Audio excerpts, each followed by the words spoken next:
I den første opgave har jeg fået besked på at skulle tegne 3 forskellige trekanter. Nu vil jeg starte med at tegne den retvinklede trekant. Så nu gør vi først at finde de 2 første punkter ved at bare tegne en linje.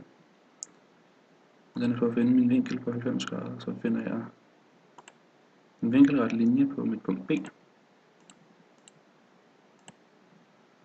Den ligger der, og derfor kan jeg bare finde et vilkårligt punkt. Og så kan jeg tegne min trekant.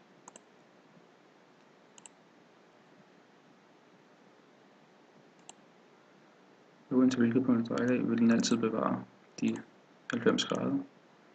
Så den vinkelrette altid vil være 90 grader. Den næste trekant jeg vil tegne, det er en ligesidet trekant, hvor at alle sider er lige store, og alle vinkler er lige store. Og det gør jeg bare ved at sige, at jeg vil finde en vinkel med en given størrelse. Så jeg har 2 punkter, og siger, at de skal være 60 grader.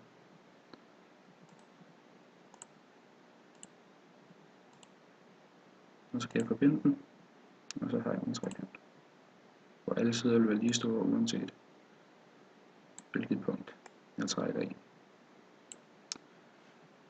Den sidste jeg skal finde, det er en ligebenet trekant, hvor at siderne til topvinklerne skal være lige store, og de 2 grundvinkler er lige store.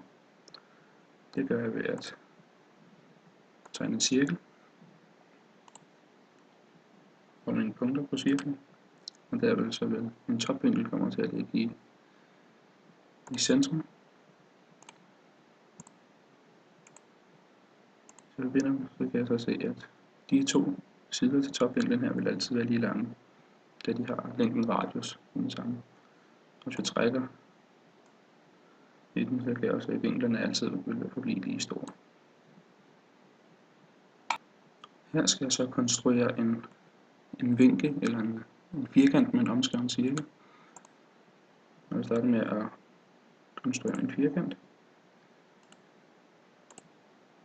Den der. Og så skal jeg så finde centrum. Det vil jeg gøre ved at finde de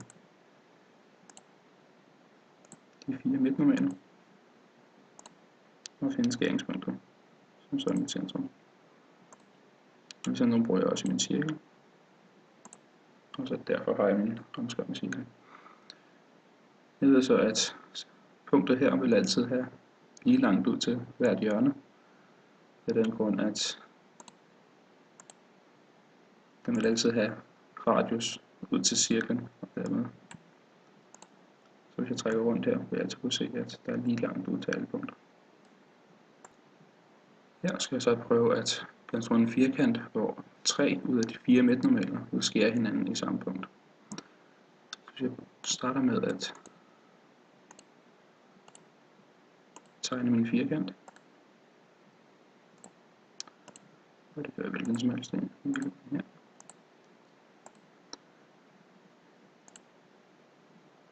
Og så finder jeg så de 4 midtnormaler.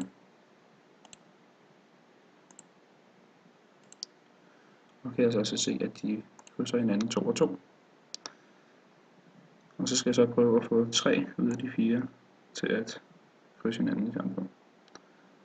Jeg kan så se, at det er ikke muligt, da de altid vil ramme hinanden 2 og 2, eller alle sammen på en gang. Og det gør det af den grund, at når jeg flytter på et punkt, så vil jeg altså flytte rundt på 2 midtnormaler. Og midtnormalerne vil altid krydse hinanden minimum 2 og 2, så derfor er det ikke muligt at ramme. Der er kun 3 af dem, der skal krydse hinanden.